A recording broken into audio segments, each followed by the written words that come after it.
I'm Judd Myers. I'm Scott Tipton. Welcome to Blast Off.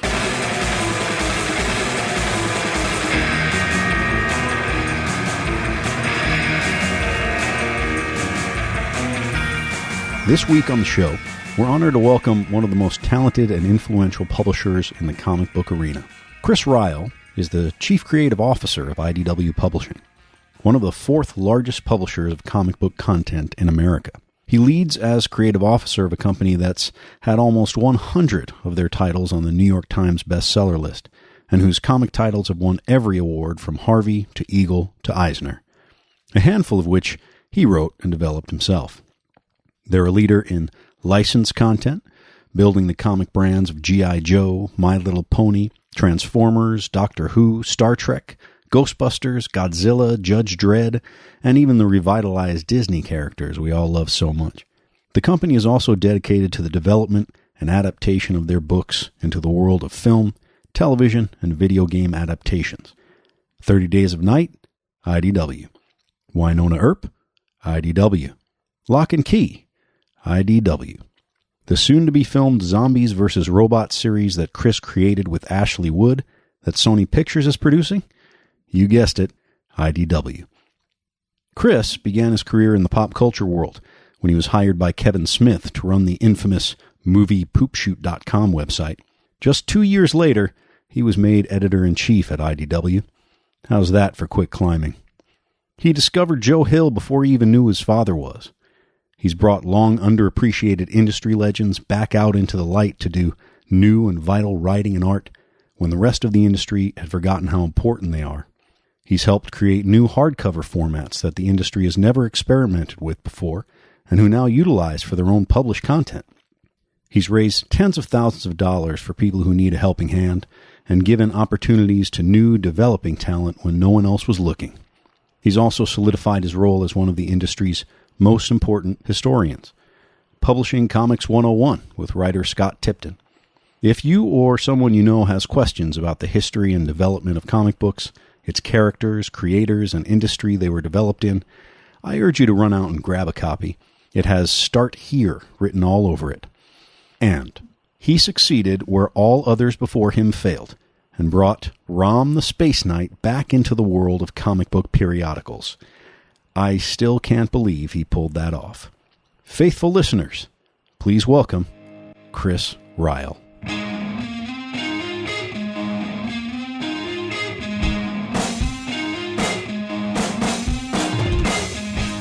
We're here in San Diego, California. We've come to the IDW headquarters to see everybody here and, of course, to interview our latest guest. We're here to interview Chris Ryall. He's the Chief Creative Officer here at IDW. Chris, thanks for joining us. Happy to be here, guys. So full disclosure, that's like what we like to do here, transparency. We've all known each other for quite a while. I've known you for quite a while, but Scott's here, Scott Tipton, and he's joining us for this interview session. And you two have known each other for quite a long time. We've known each other somewhere upwards of 2 decades now. I still can't believe that. So that's right? It's been 20 years? It's been a little over 20 years, yeah. So, you were really my first adult comic book friend. So that first San Diego Comic-Con, that was 97? That was 97. Wow. Yeah. Happy anniversary. That didn't get you anything. Yeah. So, first adult comic book friend. Who was your first childhood comic book friend? I mean, honestly, Scott's probably my first comic book friend, really. Like, when I was a kid, I got into comics through my brother. I had a brother who was 4 years older. But we shared the interest, but we didn't share the comics. Like, he basically was very particular. He collected the things he collected. I wasn't allowed to collect those titles. I could have the stuff he didn't want. So I never got that, by the way. The whole you can't get your own? He called dibs. He called dibs on Spider-Man. He called dibs on the Hulk. But I got Fantastic Four. I got Iron Man. So it evened out. And, we shared a room. So when he wasn't there, I got everything. Yeah, I had something like that. My brother, he didn't even read them, but he liked that he got them and I didn't. Yeah. But I knew where he hid them.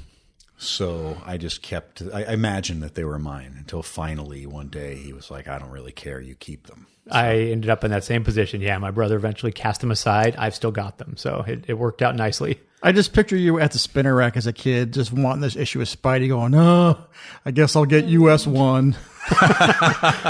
Well, you know what's weird is now if I'll go to fill in the collection here or there, and I'll get an issue that Marvel Team Up was another one that I wasn't allowed to read. So when I go get an issue now, and it's an issue my brother had, and I wasn't allowed to touch it except when he wasn't home, I still feel this weird sense of like, ha!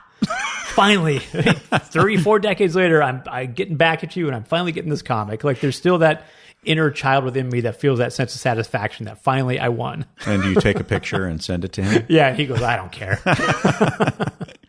So at what age was the first, when you started reading comics? How old were you when that happened? I distinctly remember at age 5 being already a big fan and collector, and that was probably, it was either 4 or 5 when I read my first comic. My first comic I ever read was Fantastic Four 130.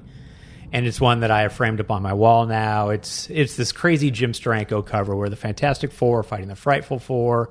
And it's just this explosion of colorful, costumed, crazy characters. There's a guy on fire. There's a guy made of rocks. There's a guy stretching. A guy made of sand. A lady with crazy, living hair. It's just like, oh my God. So and it was my neighbor's comic. They had it. So I would go to the neighbor's house all the time and read their comics. And finally, one day, I just got tired of doing that. I go, they're not going to miss this thing. So I'm 4 or 5 years old, and I decided I'm going to take this comic home with me because I'm going to give it a better home than they would. So I rolled it up and put it in my pants, and I went home, and that comic is still in my collection. And so I think it was right there when I sort of made that choice, like, all right, am I going to become a superhero and buy comics and eventually work in comics? Or am I going to go down a darker path and just start taking other people's stuff? A thief. Yeah, and luckily that was my one and only dalliance at the dark side. And after that, I decided to be on the side of right and, buy comics the proper way. So was Fantastic Four something that spoke to you? You have a Thing T-shirt on right now. Yeah, even now it's still my favorite book. And so in 2017, when there's not an ongoing Fantastic Four series, it still kind of hurts me. Like that's a book that I still think should be the flagship for Marvel and just something I really still want to see back out there in a big way. But of course, you're forever as an adult trying to recapture the feeling that you got when you were a kid reading comics, and it gets harder to do. But I'm still hopeful that someday there will be a Fantastic Four that kind of gives me the sense that those early comics gave me, that even the John Byrne run when I got a little bit older gave me. And so that one still is the title that means the most to me. Yeah. I'm interested to find out from you because everybody has a different take on it. And I like in the shop, I like to talk about how people view that particular comic book, the world's greatest comic magazine. Did you see it as an adventure comic? Is that how you saw it? Or what kind, like when you read it as a kid, what did it feel like to you? Was it a superhero comic? What did you see it as? And I know you have like the first issue of Fantastic Four, prized possession. I got lucky and acquired that along the way, yeah, and even got Stan Lee to scribble his name on it. He didn't want to at first. He refused, said he didn't want to deface the book, but I eventually talked him into it. He's pretty good at it now. Yeah. Yeah, he's gotten much better, but at that time, yeah, he's like, I don't want to mess with this. I don't even have a copy myself, kid. You should keep it pristine. I'm like, no, it becomes more pristine to me with your name on it. But I don't know that I drew a distinction between superhero books, adventure books, science fiction books as a kid. It was just these fun, colorful things that I loved. But I think Fantastic Four always stood out because it felt like my family. There were the parents, there was Reed and Sue, and I felt like Johnny, and there was always Ben, my brother, was always the guy picking on me, and we're always bickering with each other. And it was like, I can relate to the fact that they're fighting, and then they're banded together for the greater good at times too. But I think it was that really stuck with me, is just that, the Avengers were pulled together for various circumstances. The Defenders there was even more of or I guess even less of a reason for them to be a team. Fantastic Four was a team because they were family first. And so I think that always spoke to me more than anything else. I always felt like it was a monster book. It was like everybody turned into monsters, and even the Thing trapped inside this forever body. Tortured. Yeah. And we've talked about Fantastic Four 50, 51. Yeah. This man, this monster, the sort of classic story. Just one of the best single issues of any comic ever. Yeah. And in fact, I own that thanks to the guy sitting next to you. Scott got me that as a pre-wedding present. What do you know? So family, let's talk about family. So back then you were a kid and you were reading these comics in your room. What did your family think? What did your parents think about that? My mom was a huge enabler. Like, she loved the fact that I was reading. She loved that I read comics. And so for years and years, like, she would drive me to the comic shop every week.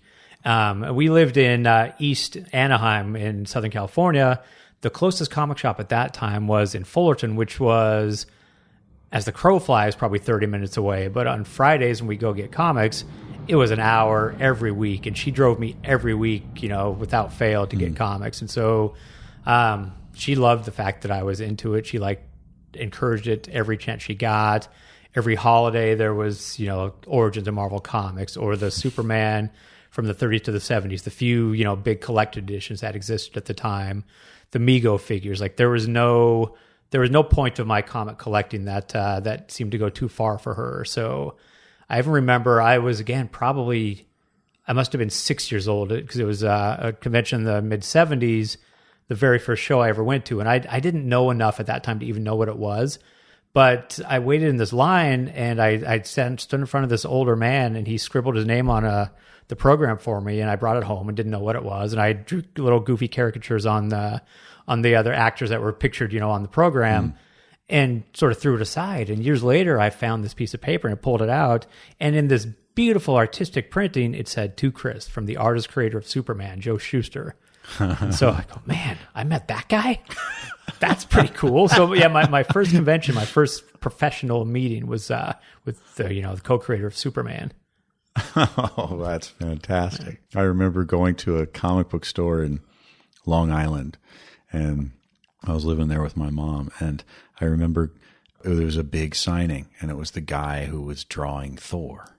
And it was like, what? I knew his name was Walt something, and he was cool, like a really amazing guy, and I couldn't wait, and I was going to, go there and get in line. And we got there, and he was sick. And, he was a young rock star then. Yeah. And he was sick, and there was, oh, man, but there's another guy who's taking his place. He's going to sit in for him. Like, I don't know who this guy is, Don something. And so I went up. He said, I said, will you do a drawing, instead of asking for Thor? And I asked for Spider-Man, and he did just a circle with this, cry, just looked like a Spider-Man head. And he signed it, and I was like, Don Heck? Who's Don Heck? Like, what is this guy? And then I remember looking at old comics and thinking, wait a minute, this guy's everywhere. Yeah. His name is everywhere. I still have that. So your mom would drive you to the comic book store. And was this a weekly thing? It was a weekly thing. Yeah, I didn't miss a week. And as soon as I could work, I got a paper out at age 10 or 11 just to feed the comic habit. So I was basically every penny I would make doing chores or, eventually having the paper out, I put back into the comic collection. So I would make $40 a month or whatever, child labor rates they paid you to deliver papers at that age, and spent every penny of that on comics. So it was... the collection grew quickly, even with the limitations, put on me by my brother. But you had a weekly, this was very rare actually, you had a weekly 2 hours with your mom in a car, where you guys hung out together. Yeah. And then you went to the comic store together, and then you went back in and read your comics in the car while your mom drove you home. Yeah. That is very rare. It's rare. Not only that, but, all the years when I was at college and I had all these long boxes, and I had nowhere to put them, living in tiny apartments. She stored the collection for me, kept everything until I was ready to take it on myself at some point. So, yeah, she's very much the reason that my love of comics is what it is. Scott, your mom too was a big. Well, my mom was just an enabler of whatever I wanted to be doing, but it was my dad who was the big comic book fan. Because my dad, he grew up in World War II, and his dad had a restaurant. And so he would sit in a milk crate outside the restaurant and sell his comic books to the servicemen going off to the war. And so my whole childhood, he was like, you don't ever give away a comic. Because I had every comic and I sold them all. I had Batman #1. I had Superman #1. I had everything. And I sold them all. So my dad, there was never any thought of getting rid of your comics or giving them up. No. Those comics are yours. You keep them. And like when I was a kid, Dad would tell me stories about Bucky because Bucky wasn't in a Captain America comics. This is who Bucky was when I was a kid in Cap. So, I mean, my mom always loved the fact that I was reading and she supported it. But it was my dad who was like the big influence on reading comics. Also kind of rare. Yeah. What Confirmed that's rare. Yes. What do you have? I did not have that in my house. Well, what about your dad? My dad was a cop and a pragmatist, and he didn't go for flights of fancy and reading and fiction, and none of that was really his thing. Although he liked Superman. And so every chance I got, I was a Marvel kid up until, I don't know, probably 10 or 11. And so I only ever read Marvel, but whenever I heard that there was anything notable with Superman, I'd buy it to try to encourage him to try to share the habit with him. So, you know, when Superman married Lois Lane, or when there were those kinds of special issues, I buy them and give it to him and thinking, okay, this is going to be the one. This is going to be the thing that draws us, draws him into my world in this way. And it's, you know, I don't know that he ever read them, but it still made me at least feel good that I was trying to pass on this thing that I love so much. So. Yeah. But he was a cop. He was a cop.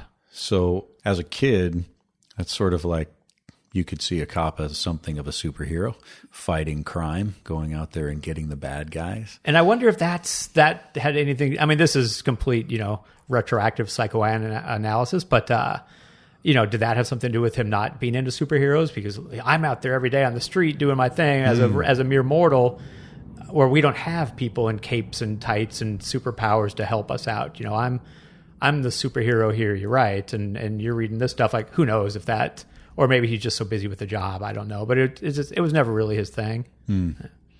When you grew older, did he change his tune a little bit when he saw that you were like making a living? You know? No, I think he always regarded it like, when are you going to get a real job? Well, I take that back. The last couple years of his life, he passed away 3 years ago.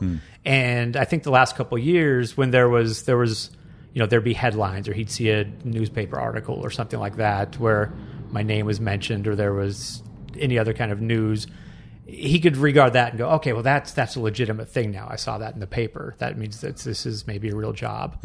But I had a couple corporate jobs beforehand. You know, I was a speechwriter at Honda. And to him, Honda's like, that's the epitome of where you want to work. You want a job you can settle in, work for 40 years and, you know, and eventually retire. But so he didn't understand leaving that for this. And to some degree, I understand. Like, this was certainly not a sure thing when I came down here compared to what I had. But, you know, eventually I think he came to regard it as at least a legitimate enough thing. But I think there's probably always a part of him that was like, comics, that's not a career. That's a hobby. Was there a time that you can remember where either one of your parents walked into a comic book store and bought something that you had written?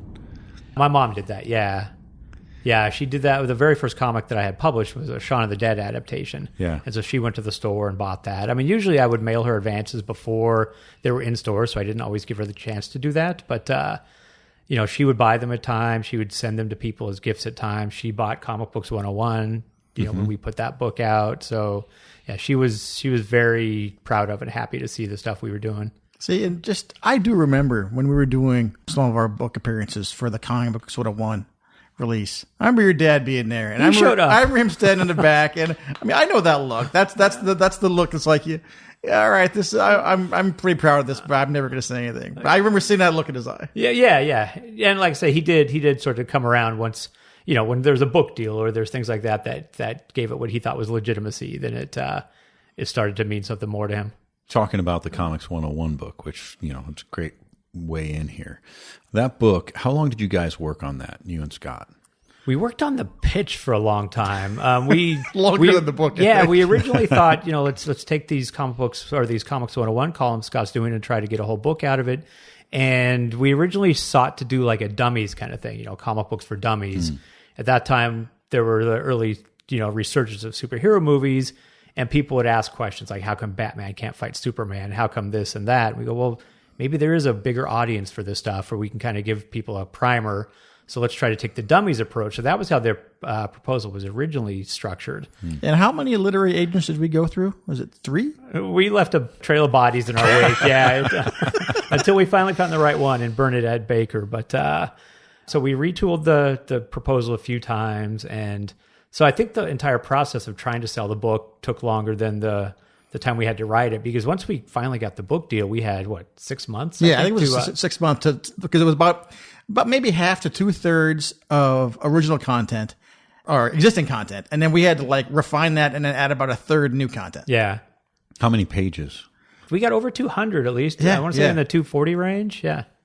And for those of you who don't know, this Comics 101 book it's something that I actually give to new staff members who come in. So, because they have so many things that it's basically the foundation for the industry, for the history of comics. And it's a great primer and explanation for so many things. It's kind of like a tree. All of the branches all connect to different things. And it's a great way, and all of you out there who are fascinated with the history of the industry should give it a look. It's a really great, it's a history book. Well, I think honestly that's why I like this podcast so much, is listening to those columns be updated and come to life. When Scott's present them on the podcast, is it's a way for me to revisit not only the characters and creators that I love, but also just those old chapters. And it kind of, every time I listen to one of those stories, it brings back just that great period of putting that book together. Is there ever a thought to continuing that and maybe doing an updated for a new crowd? We've danced around it, and I guess that's probably as far as it's gotten. We've had a few conversations that didn't go beyond that, but we've talked about it. Yeah, because now I think it's 8 years since its release. There's been a lot of movement in comics since then. Yeah. Thinking back to, you were working in advertising, you were doing something else entirely other than comics. Did you want to be a writer, or was it something where you started doing something else and went, actually, I don't like this kind of writing, I'd like to do a different kind of writing? I always wanted to be a writer and never had the first idea how to go about that. It never occurred to me that you just start writing and figure out from there. So I in college, I took business classes. My dad always said, you got to get a business degree. And I don't know what that's for, but so I went down that road, but I would sneak in the occasional creative writing class. So I kind of, it was much like comics at the time for me. It was my secret. I didn't share it with people because I didn't know people that were also into it. So I kept the idea of wanting to be a writer in the background, but thought, okay, well, I'm going to try to get this foundation and then see where it leads. And so I joined the advertising world originally as an account person, thinking I didn't know how it was structured. I thought, well, I'll get in at this job because that's what my experience so far has led me toward, but I'll make the jump to the creative side, before long. And that doesn't happen. You come in and you're the suit and you're not making that leap. So I did that for a little while and then left, and went on. That's when I was doing the speech writing and other technical writing, and then came back as a writer, to the agency again. Because once, it's funny how when you're out of sight, it almost adds veracity to what you want to do versus staying there and getting the experience while you're in front of them. So I went out in the world and got a little bit of experience here or there, freelancing and doing things. And then came back as a writer. But even then, it still wasn't quite what I wanted to do. It was, technical writing. I was writing copy about cars and technical specifications and things that, if you're a car guy, that stuff's great, but it's never really come together in my head for me in that way. So I wanted to be doing something else. And again, I didn't know how. I thought, to be a comic writer, you need to live in New York. It was kind of like all those old stories of the bullpenners, driving or riding on the train, dropping off their stuff and going home and doing their thing. But I didn't know how to get into it. So just as a way to do something creative, when I was doing the technical writing, I would start writing comic reviews on the internet, just as a way to sort of write about stuff that I cared about. And that interestingly opened a lot of doors for me. Because you pissed off the right people. Pissed off one right person, yeah. A person who on his website has a note, or at least back in the day, he had this note saying, never approach me for work through the internet. It doesn't happen that way. And it sort of happened that way. So yeah, I was writing for this site called Comic Book Galaxy, and I wrote a review of Kevin Smith and Phil Hester's Green Arrow book. And I just didn't get it when it first came out. I went back later and reread it, and I go, okay, I totally get what he was doing now. But at the time, the character felt really anachronistic, and just, I don't know. I guess I didn't know DC Comics that well to even get what he was doing there. And so I wrote a review saying how it sort of missed the mark for me. And I was never one of those guys that would talk, say inflammatory things and sort of lash out. I was just like, it just didn't work for me. And somehow Kevin saw it, because at that time, Kevin saw everything written about him on the internet. I mean, there's an entire movie that proves that. But Kevin dropped me a line and took exception to the review. And so I thought, well, that's weird. It's just one idiot's opinion, But I thought, well, I did have some salient points in the review, and I don't want him to just trash it offhand. So I defended myself a little bit, and we had this weird back and forth for a few emails.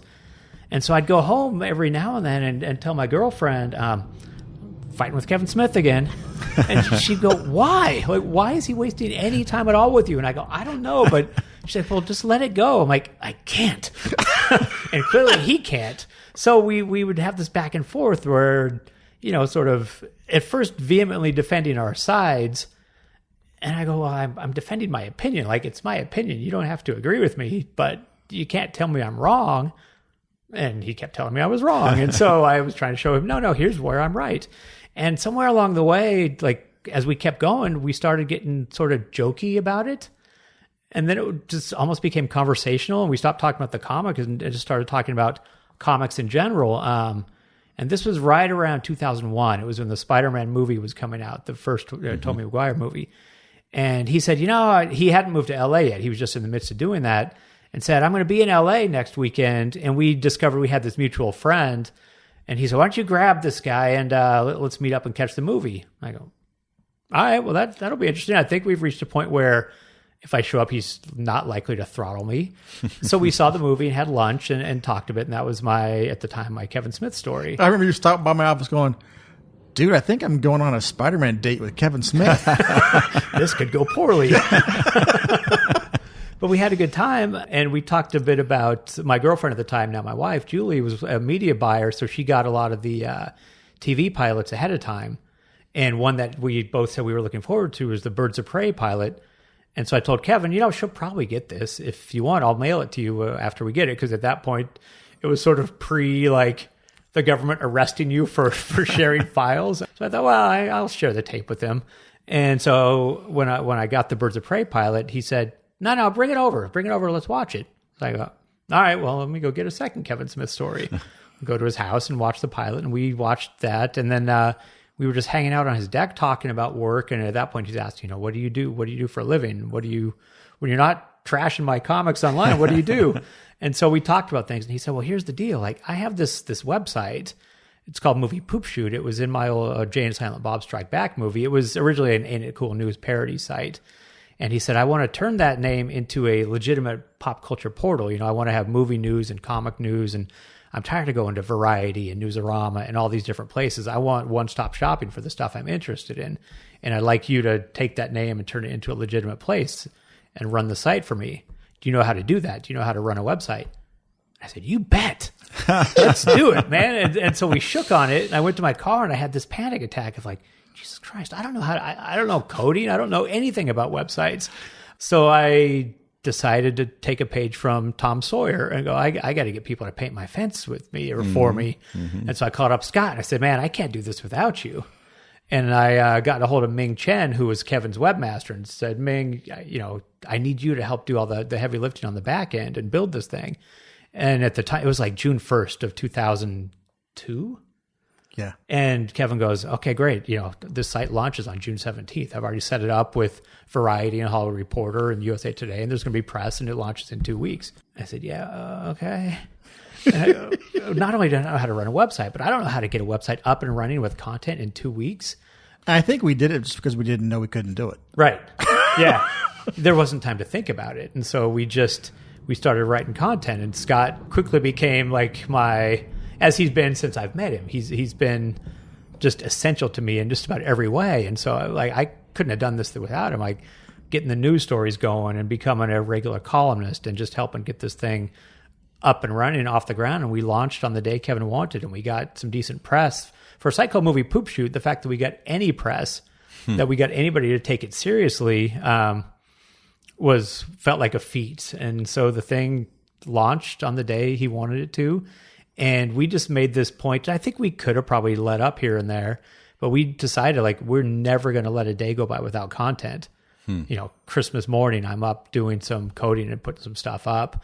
You know, Scott's updating things on his birthday. Like we're sick and in bed and we're updating this thing. I'm out at night and I get home at 1 a.m. and I'm updating the site. And we never let a day go by without new content. Never missed a day. Never missed a day. And I mean, it became just this badge of honor to us more than a thing where, because Kevin threw that offhandedly at the start. Yeah, I'd like it to be updated every day.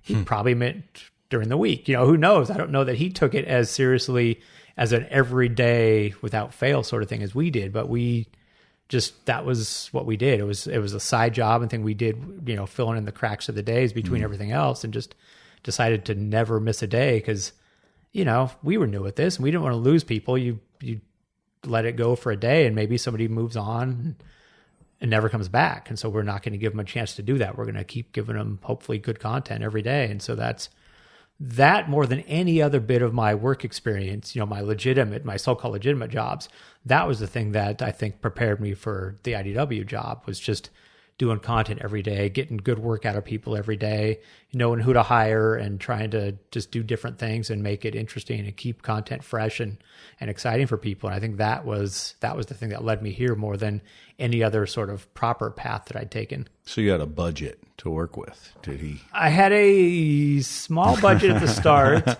It got smaller over time, and then it became a thing where the budget went away, but the offer to keep running the site was still there. At that point, I had joined IDW, and I'd been here for a few months, and you know, you can't be the editor-in-chief at a comic book publisher and do it halfway. And so this was a 50, 60-hour week job almost right out of the gate. And so I was still finding time to do that, but it was just getting harder and harder. And it got to a point where I couldn't justify doing it for no money. So then, you know, it came to an end. But for a while there, we managed to keep all balls in the air. It was 3 years, right? 3 solid years we did that site. It was, or 2.5 anyway, yeah. And again, never missed a day. Yeah. And to go to what you said, I think that was the best training I've gotten in terms of being a working writer, because it completely eliminated any notion of writer's block. Yeah. Because I was doing the news. And so every day I had to find 5 entertainment news stories and come up with wacky headlines for them every single day. And if Nick Cage was in the story, our job was half done. And back then I hated Family Guy. So every day, if I could find one mean Family Guy joke, which now I agree is a pretty good show. Yeah, it's not bad. And one really good Nicolas Cage joke, that was 2 out of 5 done for the day. We had our recurring bits, and it was great because it at least gave us shorthand at times when we needed it. Any sort of superhero movie, what was the headline? It was, I hear Nick Cage wants to play blank, and we'd find the most obscure character from that franchise. We probably made a Nick Cage wants to play Ego the Living Planet joke, thinking we nailed the most, you know, obscure thing that would never ever happen in a film, and here we are in 2017. And it's Kurt Russell. Yeah, what a world. But you were both working in your other respective jobs while you were doing this. Yes, this was all on the side. On the side. It's a pretty big leap to go from being paid barely anything and working on this site that's getting a decreasing budget every single day and doing writing for a corporate sort of advertising world to editor-in-chief of a major comic book publishing company. What the heck? Most people that are interested in working in comics go, how do I do that? Which is funny, when I do these panels now, we all talk about, you know, how to break into comics, and I just look at the audience, and when they go, I can't get in, what did I do? And I go, just hire on as the company's editor-in-chief. That's all you got to do. That's it. No, that's the weirdest thing when you do these panels. You learn that everybody's path into comics is so different. Like there's no taking the bar exam and then, you know, you're a lawyer, or there's no going to medical school and getting your internship and all that. It's just, there's so many strange circuitous paths into comics that it's both great and terrible for that reason, because I don't know how to give advice to people in that regard other than try different things, get to know people, occasionally piss off the right person. But, you know, I didn't know how to run a website. And like Scott says, I didn't know that I didn't know how to be an editor-in-chief of a comic publisher either. So the other guy that I'd gotten to know in the midst of writing these comic reviews was a writer named Steve Niles. And at the time, Niles had done 30 Days of Night, and he was writing Spawn: The Dark Ages. And Spawn was just never a character that I'd followed. You know, I think I picked up the initial Image launch books, but I was, it just never hit me in the way that other comics did. And so I didn't stick with it. I didn't know what Spawn: The Dark Ages was, or Hellspawn, or any of those books at the time. And Steve used to go, man, why don't you cover my stuff? Like, I'm doing some interesting stuff here. And so he sent me a box of his stuff, and I ended up covering it. And I go, this is some really good stuff. And we got to be friendly with one another. And the first thing we tried to do is I got approached by Epic Comics when Marvel started that Epic imprint, which was where they were basically reaching out to cheap comic adjacent labor, you know, to try to get them to do, you know, to try to develop new talent.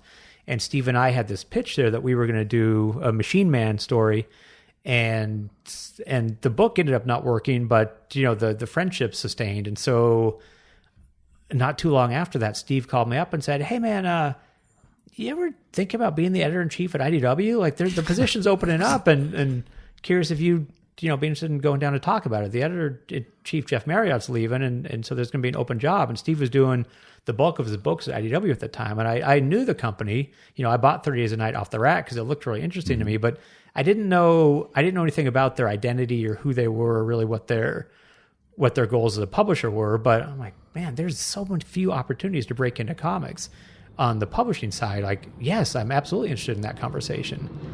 Up to that point, I remember when CrossGen ran an ad in Wizard Magazine looking for people. I wrote them a letter, just like, "I'd like to work for you." I go, what comic do you do? Like, we're hiring Mark Waid and George Perez. Like, what do you do? And I don't know, whatever you need. You know, and I get a lot of that here. Like, people just want to be a gopher or just want a foot in the door. And you must be really sad looking back and seeing where CrossGen ended up. Yeah, like, if only I could have moved to the compound for 3 months. But, you know, I tried that. I remember Image Comics had an office right near Anaheim Stadium when I was living in Orange County. And I went and knocked on their door and said, I want to work at Image. And they go, "Well, do you do comics?" "No, but I want to." And so it was all these sort of half steps, you know, because again, I didn't know how to break in.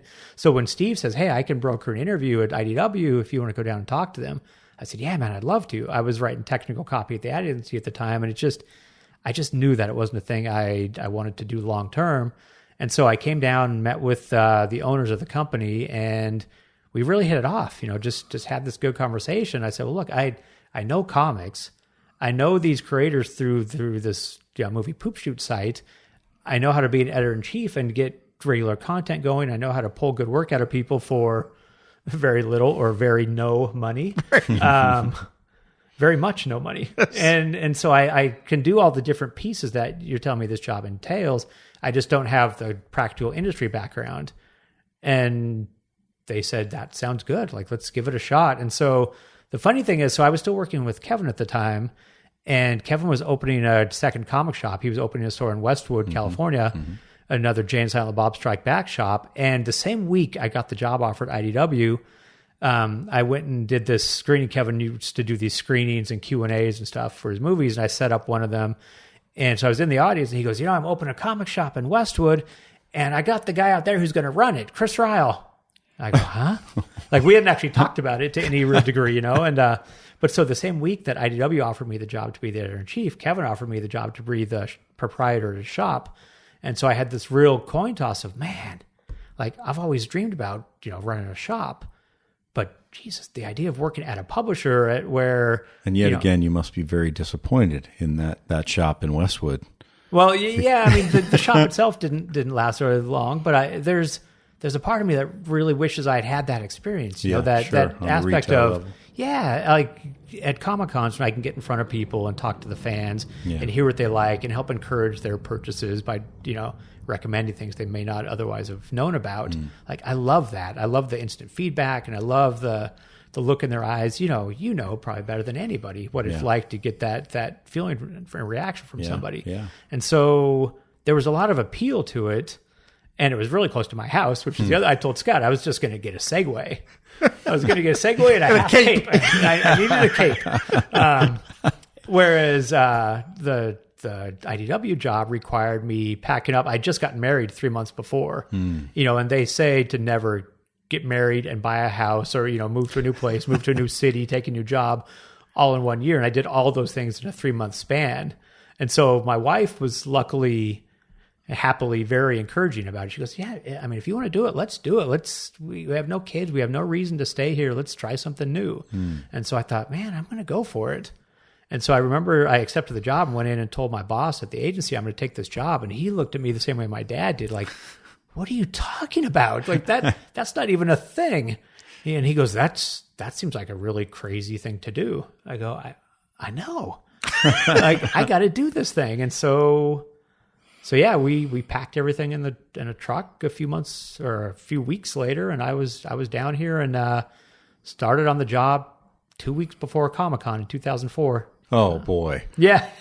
Which is a pretty good trial by fire. This 2 week thing where you got 2 weeks, kid. Yeah, right. Oh, I remember you coming down to my office after you talked to your boss, and you had told me just the day before, and he's like, they want me to start 2 weeks before Comic-Con. I'm like, dude, what's going on? Yeah, that's not ideal, I have to say. But again, it was one of those things where, all right, there's zero time to think about this. You're just thrown into the sort of the chaos of prep for Comic-Con. But then 2 weeks after taking the job, I'm standing on a panel hosting Will Eisner.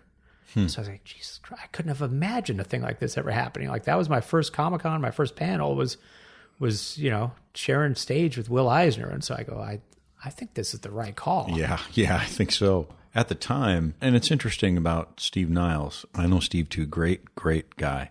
There's always someone, I mean, the running theme of all the interviews that I'm doing, there's always someone that comes out and says, hey, let me help in some way. Hey, let me be an advocate for you. Right. Hey, at some point it happens, and then it's what you do with it after that. Yeah. Since this happened with you, do you find that there have been people in your sphere of influence that you have gone, all right, I'm going to give you a hand. I'm going to be an advocate for you and help you up, and you've seen them excel at it? There's been some times, but the thing that I've seen more often that it's really hard to process is when you do a small thing but don't think about it. You don't think that this is a thing that's going to help kickstart somebody, and then they go, oh man, you were the one person that replied to me. You're the one person that did this. You're the only one that did that.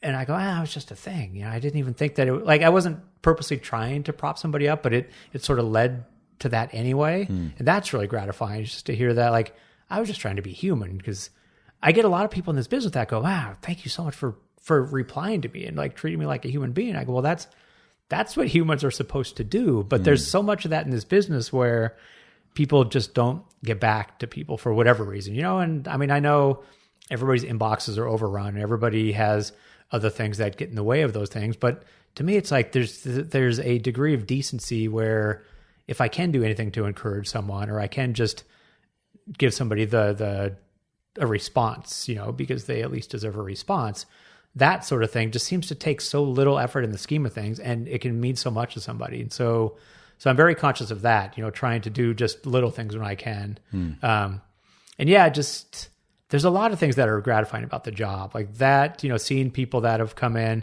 and thrived. Like, we've had people that have come in as interns, and I've really pushed to hire them, and then they've gone on to be just these amazing editors, or talent that I saw that, hadn't really been published before, that I've seen go on to do stuff at, the big two and really sort of make a career out of it.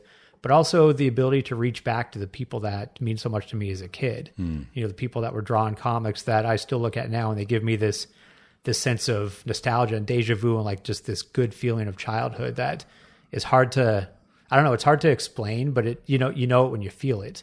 When you look at an old page of a Fantastic Four comic that meant the world to you then, still means as much now. And I can go hire that guy now.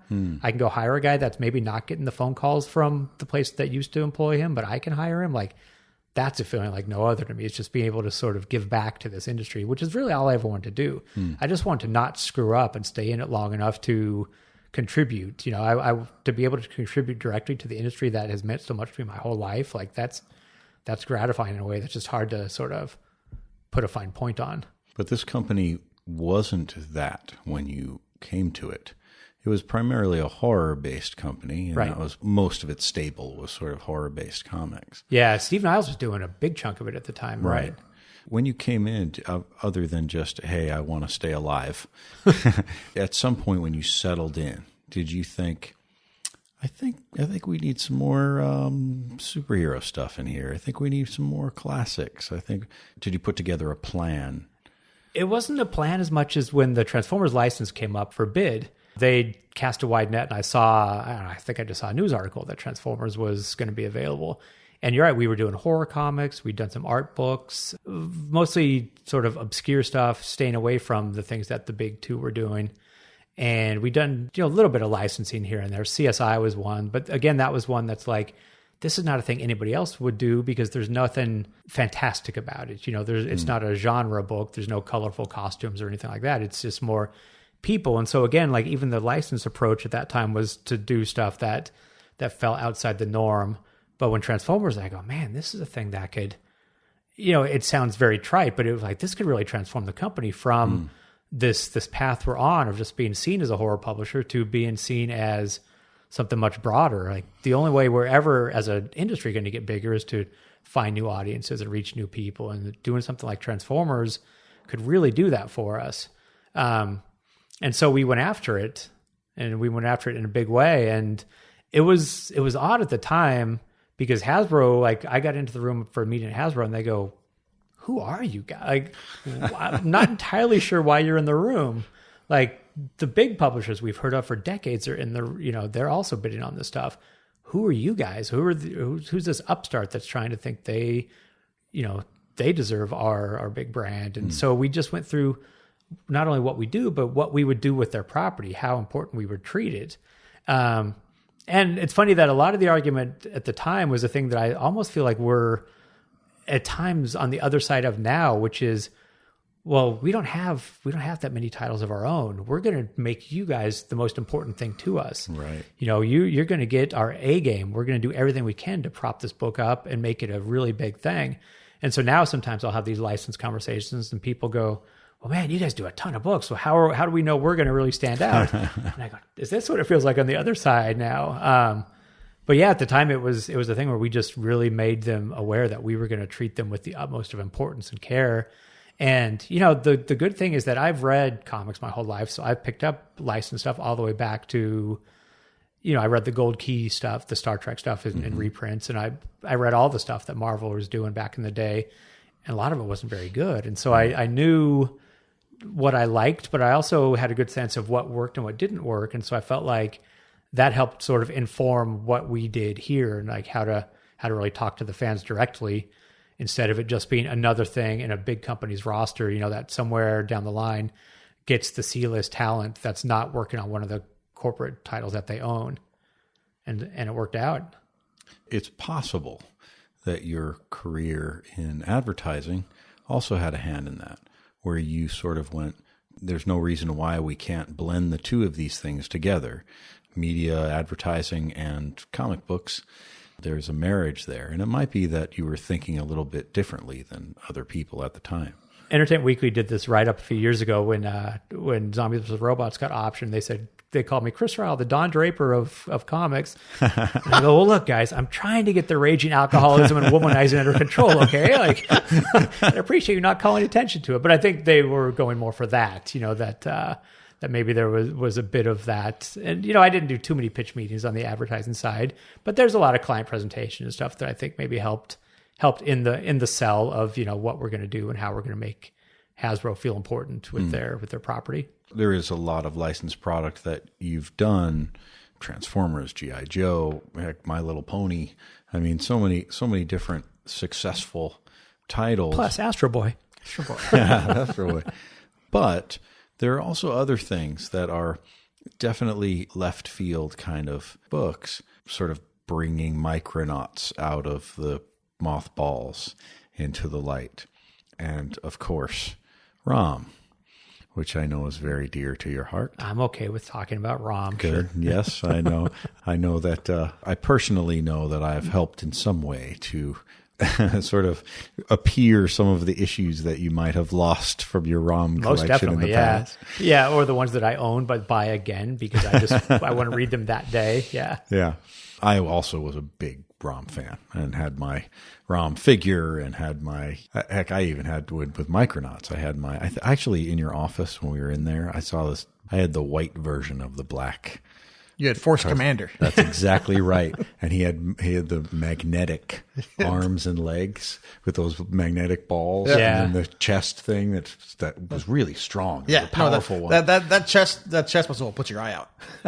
As much as it's fun to be able to hire creators that I loved as a kid, like to be able to go out and get these properties of things that I loved as a kid, like I just feel like the 10-year-old is sitting here being able to sort of keep playing with the stuff that he loved. So yeah, I mean, ROM loomed, immensely large for me as a kid. And I don't entirely know why. I think maybe because, in the midst of all these other licensed comics that didn't quite measure up, that was one that the comic was far better than it deserved to be. Yes. The toy was no great shakes. It didn't last long. And many people don't even remember it or not fondly if they do remember it. And so the comic was a thing that, it felt like it had stakes and it felt scary. It felt like, an Invasion of the Body Snatchers kind of thing to me, which as a kid liking creepy stuff, like it really appealed to me. And so as soon as I knew, we were in business with Hasbro, I think we signed the deal for Transformers in mid 2005.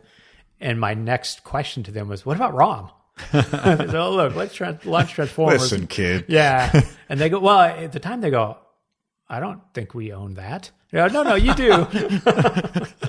I've done painstaking, internet research. I've talked to the creator, and I've done all these things to sort of do the legwork to find out where the rights lie. And so it was slow going, and I think it only became a thing once the movies, based on comics and toys and things really started to be a viable thing, that Hasbro goes, well, maybe we should look into this a little bit. Maybe there's a bigger play to be made here. Like, I certainly can't think me calling them every week was the catalyst, but it at least, I think, put the idea back in their head that somewhere in their Indiana Jones like warehouse, they have a crate of ROM sitting there. So it took the better part of a decade, which is weird to say because that means I've been doing this, well over the better part of a decade now. But it panned out, yeah, which still just feels odd to me to be writing ROM, to be working with, the artist co-creator on the book back when I was a kid, Sal Buscema. Mm-hmm. I got pages in that Sal inked for a script that I wrote. And just like, that's the weirdest, greatest feeling ever, that I'm writing ROM comics for the guy that created ROM comics.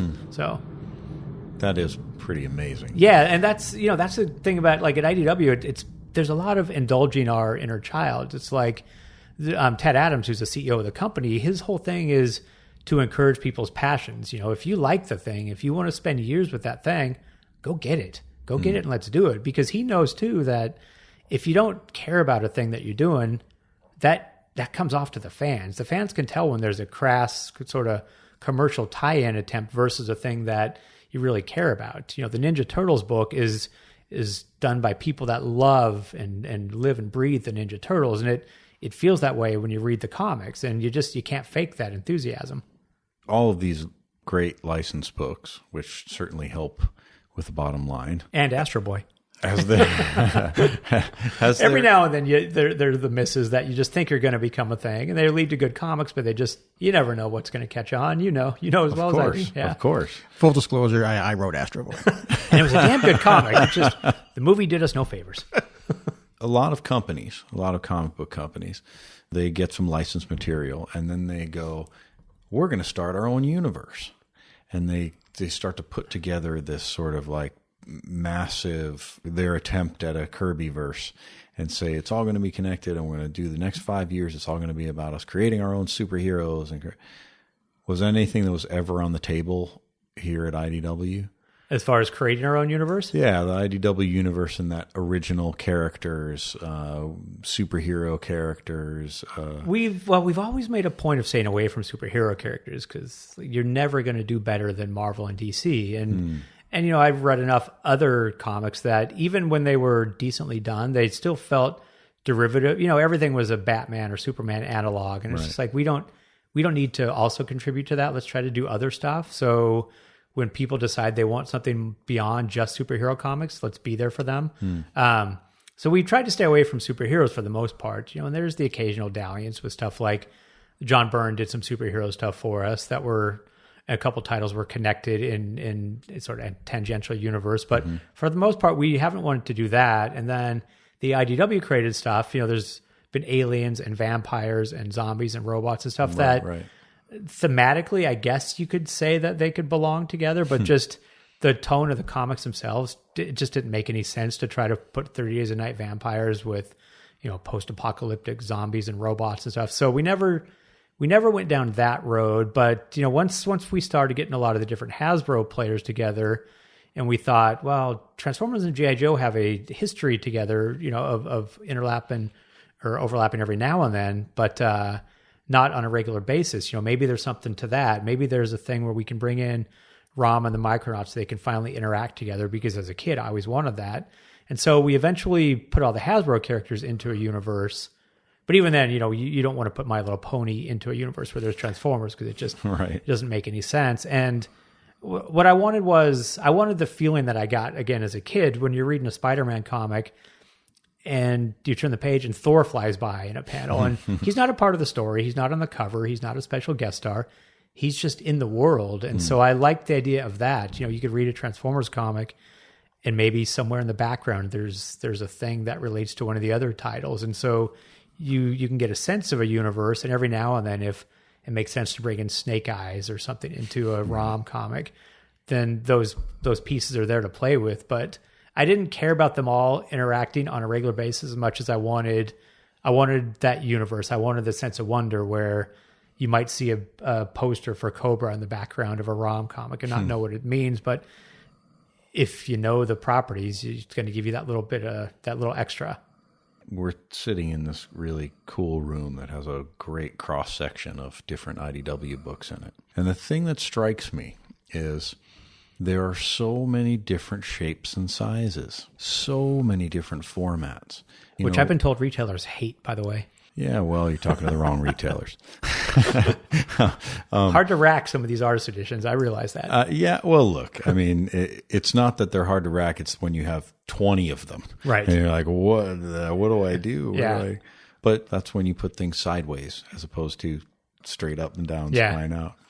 These are high-class problems we have. Exactly. But even the smaller format, the hardcover editions that you started doing as a company before other companies were doing it. I remember back, I just came back from France, and it was fascinating to me in that they don't have back issues. Their back issue comics are oversized album hardcovers. Right. And they're everywhere. Hardcovers that's what you expect. Yeah. That's what you get. And I remember in 2003 getting some Humanoids books and going, these don't even fit on the shelf. Nobody wants these. Nobody was really interested in these. Shelves weren't made for that. And now we have people who are hungry for oversized hardcovers. Was that something that happened organically? Was it something where you sort of made we want to make this beautiful. We want to put the money into it. Or was it something where based on feedback, you went, hey, let's make this beautiful. Maybe it's a little bit more expensive, but there's a desire for it. Well, I think we'd always prided ourselves on our production values, just having a better paper stock on the covers and just a thing that feels better in your hands. That was our distinction when you're competing with Spider-Man and Batman. You want to find a way to stand out, especially when you're introducing new characters people haven't heard of. So for us from the start, production value was always a thing. And certainly in the art books, and once we really started getting into the preservation of old comics and old newspaper strips, it felt like, this stuff deserves lasting formats. When the first strip book collection we did was Dick Tracy, and that stuff's been collected in various formats over the years, kind of the old Garfield model, the soft, flimsy collections. And we thought, well, no, this stuff should be in hardcovers. This should be on people's bookshelves. And I certainly can't say that we did that in a vacuum, without being inspired by people like Fantagraphics, because they absolutely inspired us, with books like Peanuts and things. And just seeing the nice collection that they'd done, we thought, well, yeah, we want to do some of that too. And we want to really treat this stuff with the respect it deserves. And so I'll admit, our first Dick Tracy volumes had a derivative feel to them, and then we got working with Dean Mullaney, who used to run Eclipse Comics back in the day. And Dean, even back when he was running Eclipse, used to do nice archival editions of older material. And so Dean came in and said, no, let me do this for you guys. Let me up the production and just the overall quality of these books even more. And so once Dean joined up and started making these books, then they really became what they are now. And that Library of American Comics, even before we named it, that's when they really start to stand out and sort of deliver on the promise. So it takes a guy like Dean or somebody with the vision to realize, and also the time and the care to put into these, because those are hard books to do. And they're a lot of times labors of love. We do a collection of old Baron Bean strips from the early 1900s. Who's heard of Baron Bean? That the amount of hours put into that book to make it ensures that it will never be a profitable thing, but it's worth doing for that reason, just to have these books out there. And so you do these, you don't do them all for commercial reasons as much as you do them for preservation reasons. And hopefully you do other stuff that is commercially successful that helps fund some of your more obscure projects too. You mentioned how a big part with IDW is getting people who are passionate about projects. And it occurs to me that this is one of the few companies where that extends to format.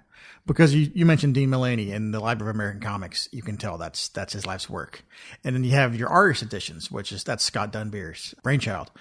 And then you brought one to it too with the Artist Select. Is that where the Artist Choice? Yeah, the Artist Select, the limited books, which... It's funny because that line of books started out being like, we said, okay, well, we're going to partner with Marvel and we're going to go to some of their classic artists and let those artists pick their favorite stories and make a book out of all their favorite stories. And then we'll add things like signed sheets or original sketches and do a big interview with them. But what those have turned into is they're basically Chris's mixtape. When we do a Sal Buscema Hulk book, he goes, I don't know. Do you really think this stuff deserves that format? I go, I do. And here are the stories in particular that I think deserve that format. And, they tweak it a little bit. Sal said, well, make sure the story where I had Hulk fight the Absorbing Man on Easter Island is there. I always liked that one. Or make sure the Hulk annual that I did with John Byrne is in there. And those are both already on my list anyway. But for the most part, it's me going, I get to make a book of all my favorite things. And that's pretty great too. Or to be able to talk to George Perez and Bill Sienkiewicz about their process and about these stories that resonated as a kid and have them, really delve into the process and the stuff that they were doing. And you learn how much of it was, we all talk about these things like they were these great, well-planned things. And you go, a lot of it's happy accidents. Bill Sienkiewicz goes, Warlock came about because I saw a Sergio Aragonés drawing where Sergio had the mouth, the big smile, coming far outside the outlines of the face. And I love that he didn't pay attention to proportion and anatomy. And I wanted to do a character like that. So Warlock became this thing where the more you paid attention to anatomy, the less right it looked. We talked about that Art Adams Warlock never quite looked right. As great an artist as Art Adams is, it needed Bill Sienkiewicz's crazy lines and stuff going in all which ways to really feel like the character. And so just getting into the process with these guys and being able to sort of hear their mindset and see the things that, whoever thought Sergio Aragonés would have inspired Warlock? I never would have imagined it. So yeah, being able to do those kind of books and then have people come up later and say, man, I love that book on my bookshelf. It's just great for so many different reasons. So very soon we're going to have an E-Man Artist Edition, right? We've all been waiting for this for a long time. I mean, Joe Staten is an unsung genius. We should all admit that right now. Yeah. I'm with you. I loved E-Man. I loved it. And Joe is one of those guys that I'd love to work with in different things because Joe's been a part of just so many different comics that I've read, from his old Green Lanterns and everything else he's done. Mm-hmm. Yeah, there's a lot of guys I would love to make books with just because their stuff looms so large in my mind, from my childhood. I know that while you've been at this company, you've written some prose based upon things that you've written in comic book form. Is there a desire to write more prose without pictures, whether it's in this comic world or not?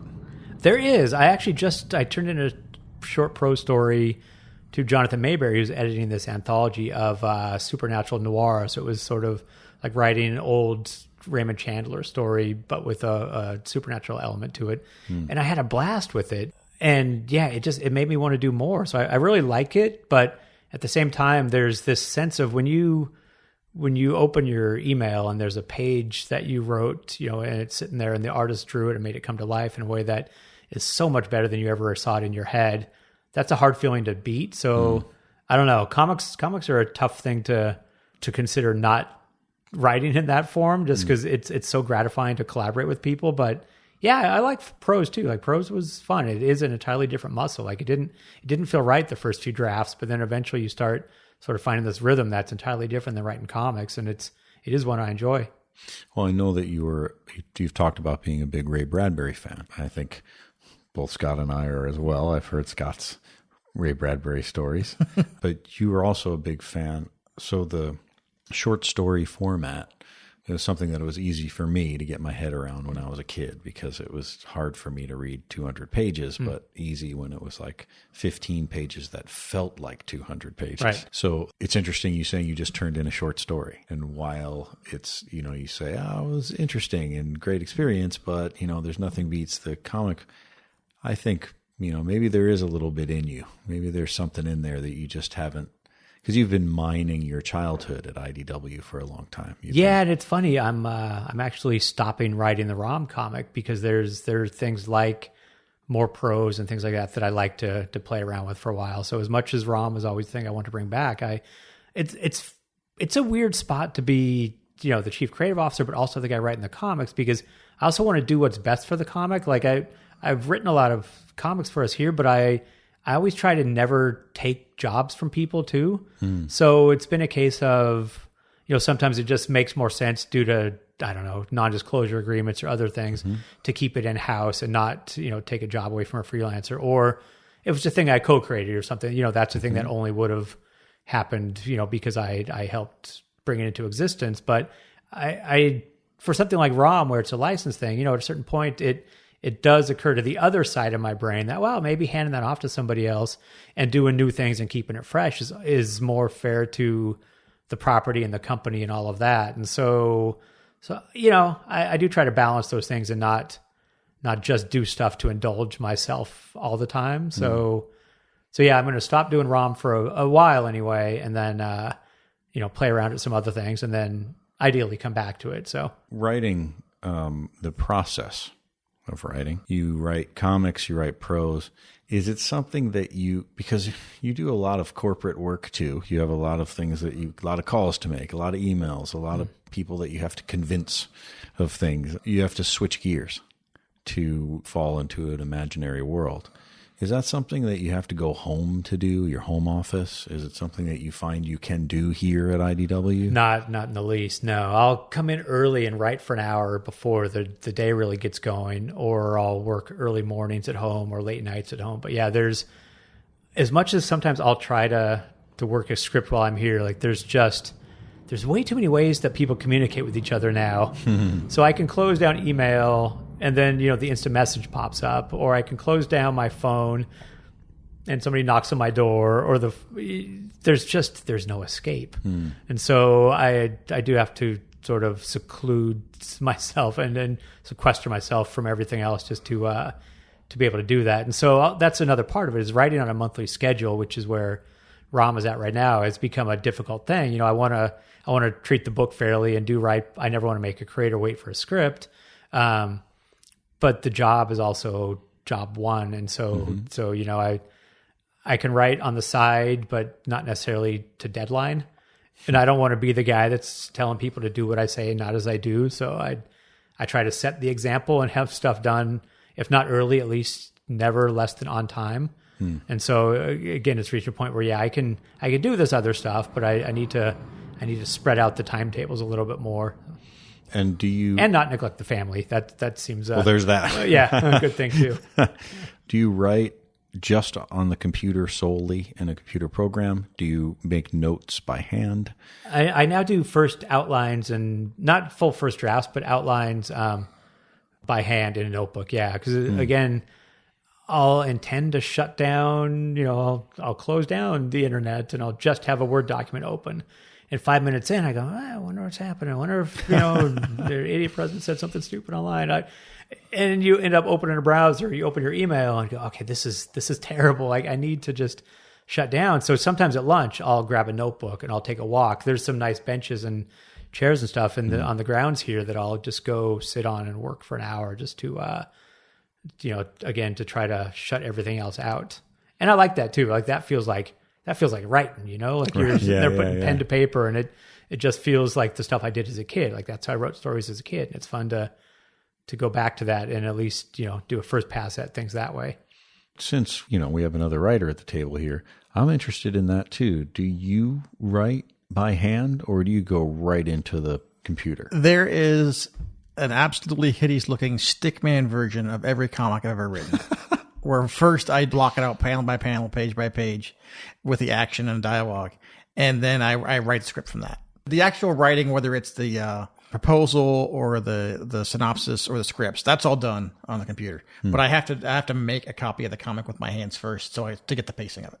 Judd, are you feeling artist edition? Are you feeling the artist edition somewhere down the line? Yeah, definitely. The only artist is in quotes.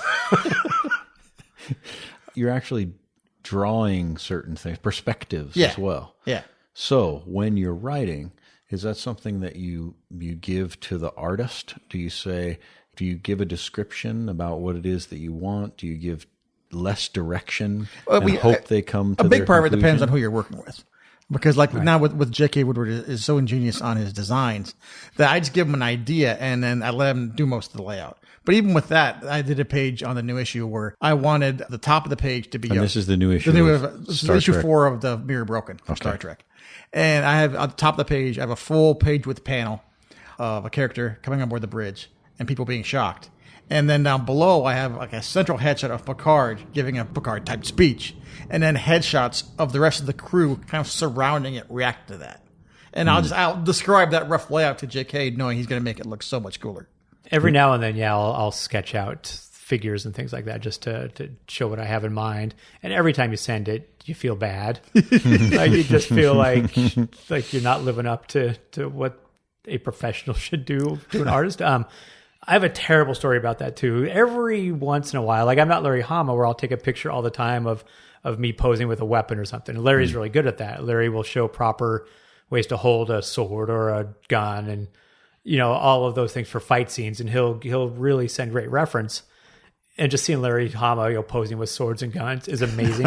I've only done that once, and I did it more for me, just to try to sketch out what I wanted. I was doing a Weekly World News comic, and Batboy was the lead character.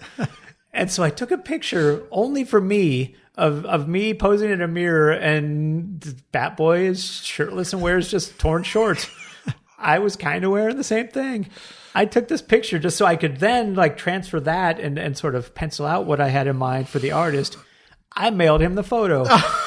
And every now and again, he'll go, "Hey, you have any work?" And I go, I'm not sure. And he'll send me the picture and be like, "Remember?" Oh, my God. So far, that picture's never made it out into the wider world, but it could. He's got a long future at IDW, let's just say.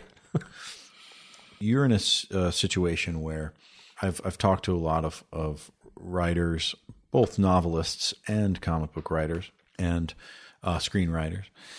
And the question is, they become fathers, they become mothers. And I say, so, that book that you wrote about people who got their eyes, pulled out of their skulls and then, turned into the undead who went and, chewed people's necks out. Yeah.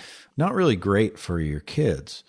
You're in a unique position where you had a company that you went, I think we need more children's comics. I think we need to reach out to the kids. And maybe, Dad can publish something that my daughter can read. Was that a thought in your mind when you started to expand the sort of kids part of IDW's stable? Very much, yeah. I mean, the kids market always seems underserved.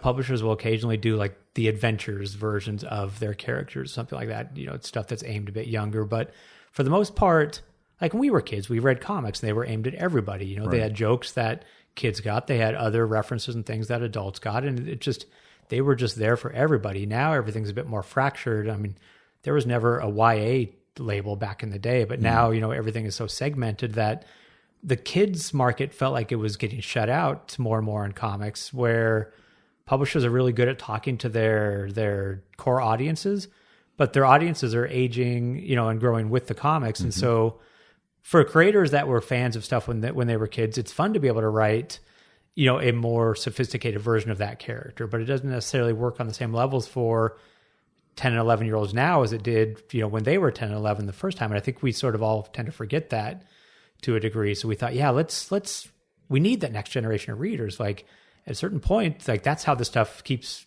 going, is you keep growing the audience. And so there wasn't that much of that going on at the time. And so we really made a point to let's become that. Let's become the kids publisher and really try to find clever and smart ways to reach an audience without talking down to them or doing stuff that's, just aimed at kids. It's more of, something like My Little Pony that has an older audience, but also a younger audience. Will that work on the same levels now as the stuff that I liked as a kid, that just appeals to everybody? And that was, very much a specific goal. It was also maybe me trying to clean up my karma a bit, because I was doing this book, Zombie vs. Robots, and I was writing it early on when my kid was born.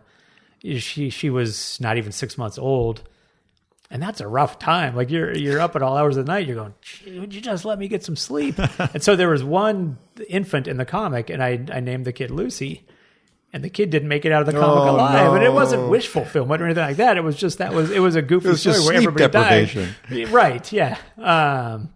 So I thought, someday she's going to read that. I better at least make sure there's other stuff out there that I can point to and go, no, look, I did some good stuff too. With all the stuff that you've done here, I know that there's always more planning, more, I want to do this, I want to try this, I have this in always a new mountaintop. Right, exactly, which you create for yourself, because you're the type of person that you need a challenge. Yeah. And you need it to happen in 2 weeks. Is there right now something that you feel you're creating that is going to be your new challenge? Is it something that you say, all right, everybody, it's coming. There's something very big on the horizon. There's a couple things I've been chasing, one for a number of years now. And maybe once mics are dropped and we walk next door, I can show you it. But it is a thing I've been working toward. That again is just, it's a thing that would mean the world to me to make happen.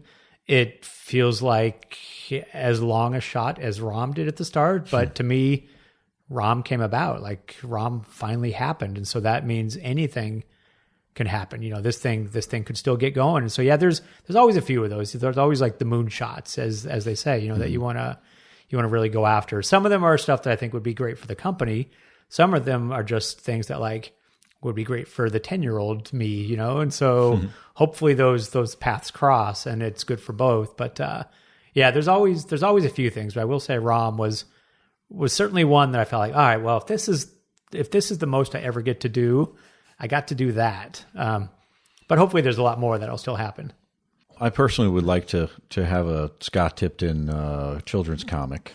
That would be really great. I'd like to see Scott try his hand at the children's market. I think Scott would be great. I mean, Scott like you should see his face right now. It's just stuck in this. All I'm thinking of is Richie Rich. Ooh, that would be good. Along the way, like we've probably been offered just about every comic that has became a license or is in the midst of becoming one, and that one has crossed our desk a couple times, but some of them you just keep moving to the next desk. And so every now and then I go into the shop or I look through previews and go, that's where that one ended up, huh? Suckers. Well, this was a really great visit. I'm glad we got to hit on some of the more important things I really wanted to. But really, the things that you've talked about today, you said things like respect the material, inspiration, childlike wonder. You've talked about being kind and understanding. And, all of those things are probably qualities that help putting a team together, which is what you pretty much do all the time. You definitely get the best work out of people by finding how to get the best work out of them, and not like the Julie Schwartz era, I think is long past, and for good reason. like yelling at people, and it's just never going to lead to the best creative work. So, Right. so yeah, building a team and working with that team and having everybody get along and sort of work toward the greater good is always the goal. Well, that's a great message for us to end on. Chris, I really, really appreciate you letting us take your time out of your day. Oh, pleasure talking to you guys. But it's really fun to be here at IDW, and it's actually kind of great to have Scott in on this too. Now I'm like, okay, you're the next interview. I got some questions. Now we just exchange seats. I've got some questions for Scott. So yeah, let's do it. Yes, me and you will interview him. We just That's the switch next seats one. right now. It'll be fine. I know things. Ladies and gentlemen, that will be the next one. Keep your ears open for that. Okay, thanks again. I really appreciate it, and we'll talk more soon. Yeah, thank you.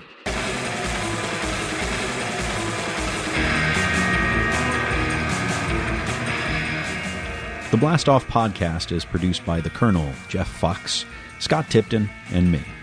Original music is composed and performed by Derek Anthony Gray. You can find more of his musical compositions on his website, DerekAnthonyGray.com. For more information about anything you've heard us talk about today, check us out online at blastoffcomics.com. We have an active Facebook presence, so check us out over there on Facebook. And you can reach us on Twitter at blastoffcomics or on Instagram. Or you can come by our retail location in North Hollywood in the heart of the Arts District, 5118 Lankershim Boulevard in North Hollywood, just 2 blocks south of Magnolia. See you soon.